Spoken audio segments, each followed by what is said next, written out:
All right. We appreciate y'all coming out today. We got some information we want to pass on about the recent car breakings that we had. So I'm going to get started. This is going to be a joint news conference. So what we'll do is I'm going to read a brief statement, then the chief will get up here and have some words to say, and then after that, both of us will answer questions that you might have. On the early morning hours of June 16th, between 2 a.m. and 4 a.m., we had vehicle break-ins that occurred in the Fairwood community. The Union County Sheriff's Office received 16 calls from residents in the Fairwood neighborhoods reporting vehicle break-ins. Deputies responded and confirmed that 22 vehicles had been unlawfully entered. Items reported stolen were ammunition, cell phones, and an undisclosed amount of money. After thorough investigation, deputies have identified 2 juveniles and 1 adult suspect in connection with the break-ins. The juveniles are from Greenville and Spartanburg, South Carolina. The adult has been identified as Kane Fleming, age 19, of Union. At this time, Mr. Fleming is actively being sought by law enforcement in connection with these crimes. The investigation is ongoing by the Sheriff's Office, Union Public Safety, Solicitor's Office, and the juvenile authorities have helped us with this. We can report that we just arrested 1 of the juveniles, so that juvenile is in custody, and we're still looking for 1 other juvenile, and we have Mr. Kane Fleming will have this in a packet for you that you can put all the other press information we've got. But there was a total of 37 from the county. There was a total of 37 warrants signed on each of the individuals. They were each charged with 22 counts of breaking into a motor vehicle, 9 counts of malicious damage to personal property, and 6 counts of petty larceny. I want to say on behalf of the Sheriff's Office, we appreciate the work that the city did with us and our investigators. They worked real hard. You know, it happened on the 16th, and we already signed the warrants yesterday and have 1 in custody so far. So thanks to our investigators, the city, the chief, the city investigators working together, we came together and was able to apprehend or get these warrants and apprehend 1 of these individuals so far. So at this time, I'm going to let the chief come up and give you the facts for the city. Thank you, Sheriff. Thank you for having us over here. Thank you all for being here. We did have reports. We had multiple reports in the neighborhood of Cherokee Estates. 28 warrants have been signed on for 3 cases, 3 victims. We did have 1 truck stolen that we are still currently searching for. But I too would like to thank the city council for providing some of the tools that we've used that have made this possible to identify some of these people, because without them, these cases probably wouldn't have gone anywhere. A little luck was involved, but a lot of hard work. I came in Monday morning and thought I had a couple of new employees with the county investigators over there, and it was nice to see for several days all of them over there reviewing evidence and going through evidence, getting these individuals identified. I'd just like to say, reiterate something we've been saying all along. Please, everyone, to try to avoid some of this, lock your doors. Don't keep valuables in your cars. That seems to be what we keep seeing as the neighborhoods hit. That's the ones that are being hit. But really, that's all I've got at this time. If you got any questions. Chief, how helpful was the public in this? Good question. We did have some input from the public, and it was very helpful. I did fail to mention Department of Juvenile Justice. Without their assistance, we wouldn't have been able to identify the juvenile victims. I think between the county investigators and city investigators, we had some nicknames and things of that nature, but through collaboration with Juvenile Justice, they were able to identify the juveniles for us. And again, there was some in the public that came forward that provided some information, and that's always a huge help, because without some of the tools that we pay for, that we have out and about, and without the public coming forward, it's very difficult to solve some of these cases at times. Are these 3 individuals related, coming from Greenville, Spartanburg to here? How are they connected? At this time, we don't know other than friendship, acquaintance, friendship. Other than that, we're not sure of any relationship.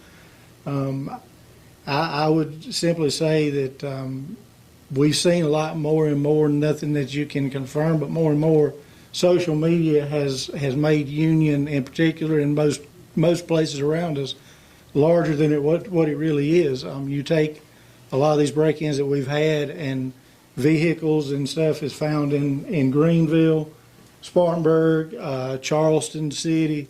So obviously it's not just people here that's perpetrating and doing these crimes. So do you think, have you talked to the other counties and cities in the area, see if maybe they are connected? Yes, we've been, go Yeah, ahead, Sheriff, you can answer that. Yeah, we've talked to some of the other counties, and it's just, and it's kind of strange, but I think two of the juveniles that we're dealing with, on Tuesday after they committed these crimes on Monday, they were actually placed on home detention or electronic monitoring by DJJ for the same crime. So they're coming from Greenville, Spartanburg, and all different areas. They're coming into Union and committing these crimes. And we're working, just like the chief said, the technology that we're working with now is helping us out a great deal. And like I said, I appreciate what our county council has done also, because it means a lot, because where you don't have manpower, you can use technology now. And that means a lot to us, and that's really helping us solve a lot of these crimes. Can you talk a little bit about the technology, what it is and what you're using? Well, I really don't want to discuss that right now, but because I don't want to give my secrets away, but it's working, and I appreciate it. Sheriff, for these cases, you guys mentioned both in the city and the county about the cases that took place this week in Cherokee Estates and out in 49. Fairwood. Fairwood. Mm-hmm. Are these cases related to the break-ins that we've had over the last 6 months or a year? Because it seems like they hit Cherokee Estates, Bermuda Run, Foster Park. Are they related in any manner? Yeah, I would say y'all might can answer some of those questions. The investigators know more or whatever. So It appears like it's different groups. Now, whether there's some communication through social media, we cannot say one way or the other, but it appears as though it's not the same. And did you say how old the juveniles were? 17, both 17. I know maybe a month or so ago, there was a case within the city where the suspects were 15 and 13. Is there a situation where juveniles' parents, especially at that age, are going to start being charged as well? Because I know when we were young, our parents knew where we were. They've got to have some responsibility in the matter. We have already had the opportunity in the last 2 weeks. We have charged one parent with contributing to the delinquency based off of her juvenile child going out and committing crimes after being released from DJJ. So it's like with the sheriff's office. I'm gonna make the statement now too.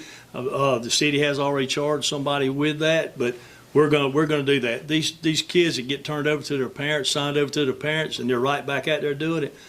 Good parents, get ready, because you're gonna be the next ones in jail with them. I just want to make that statement, make it clear today. It's something we have to do. We have to hold them accountable. Like I said, the chief said, we're doing everything we can to keep these kids in check, but it takes the parents. It starts there. So that's what we've got to work on and get that straight. So what type of charges are the parents expected to? Contributing to the delinquency of a minor, they're going to contribute to whatever they're doing. They're responsible when they're signed over to them with DJJ. They're taking responsibility for their actions, and so in the past they probably haven't been held accountable, but they're going to be now. From here on out, if we're going to turn them over and they get back into something else, parents is going to be held responsible. Would they not be charged as accessory after the fact as well? No, I guess the city, you can speak to that, with y'all charge contributing. So, We charged contributing. Accessory after the fact would be something we'd have to work through the solicitor's office with, because there's other elements of that crime that have to be met. Obviously, if there was something that was done that met that crime, then yes, we would charge it, but it would have to be a collaboration with the solicitor's office to make sure those elements were met. What would both of you say to the general public as you mentioned social media, with all these break-ins and things with the ring cameras where the public's ready to take matters into their own hands? What would you say to them right now? How do you mean taking? Well, I mean, there's been stuff on social media, I mean, I won't say threatening, but, they're gonna meet the wrong one, they'll leave with lead in their body, like they're threatening pretty much to shoot them. I'm not gonna really comment on that other than to say that every crime would have to be investigated. And if you've got Ring doorbell cameras, if you got cameras on your house, that's things that you could provide to sheriff's office investigators or our investigators to help solve these crimes. We know, we go around, I can't speak for the sheriff's investigators, but we've gone, not necessarily on this, but other cases, and knocked on doors because we see cameras, and of course, some people will share that video. Some people say our cameras aren't working, our cameras don't record, and it's just people a lot of times don't want to get involved. But fortunately, in this case, we did have some that, excuse me, that did get involved. But as far as what would I would say to somebody who, I guess, is promoting vigilantism, or I'm not going to comment on that. Like I said, we're here to enforce the laws, and if you can't take matters in your own hands, just be a good witness and help us as much as you can, because we don't want to see somebody go to jail for something that they did that was not right. And by law, that's what we have to look at. If it's whatever the law says that they did, or what crime, it's not the crime they committed, we have to go by that. That's basic. I don't encourage anybody to take matters in their own hands. Now, you got a right to defend yourself, and I expect you to defend yourself.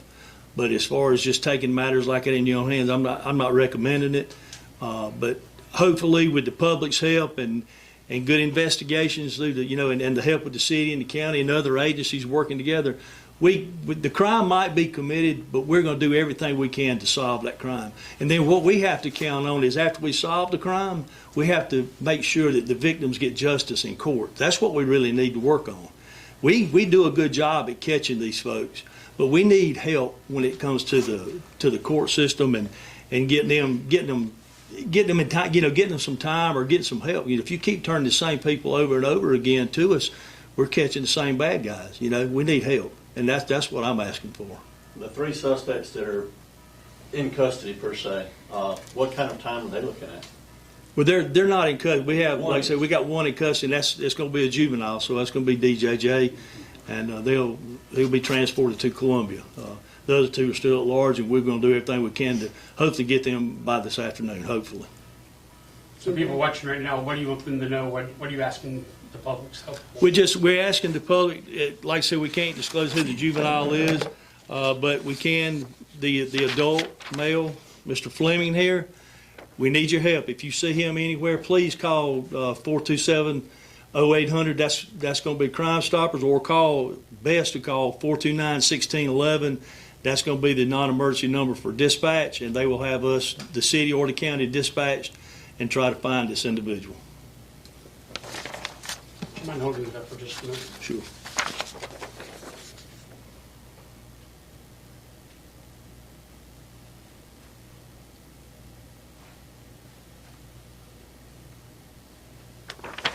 Sheriff, how many are you looking for? We've got one in custody and looking for 2 more, the adult and the other juvenile. Do you have an idea why these areas are being targeted? I'm sorry? Do you have an idea on why this specific area is being targeted at such a large? No, we don't really have. I don't have any idea as far as the county goes in the Fairwood neighborhood. I guess it's just a lot of homes in a certain area they can just get to, and it's out in the country areas of Union County. So there's street lights and all. There's not a lot of light out there besides just the homes that provide that. So they can easily just move from car to car, check and see if doors are unlocked. These actually broke windows and stuff this time. Most of the time they'll just check if it's unlocked. They'll take what they can. But these folks, they in Fairwood area, they busted some of the windows out and stole the valuables. So, but it's because it's populated. I feel like in the county that they can hit as many as they can and try to get as much as they can.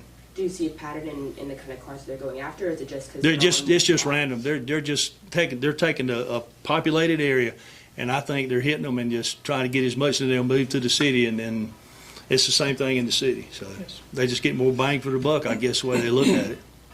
As far as you know, do you know if they belong to some type of organized gang?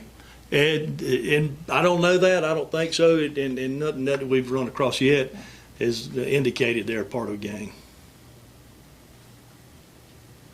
All right. No more questions? All right. Thank you all. Thank you very much.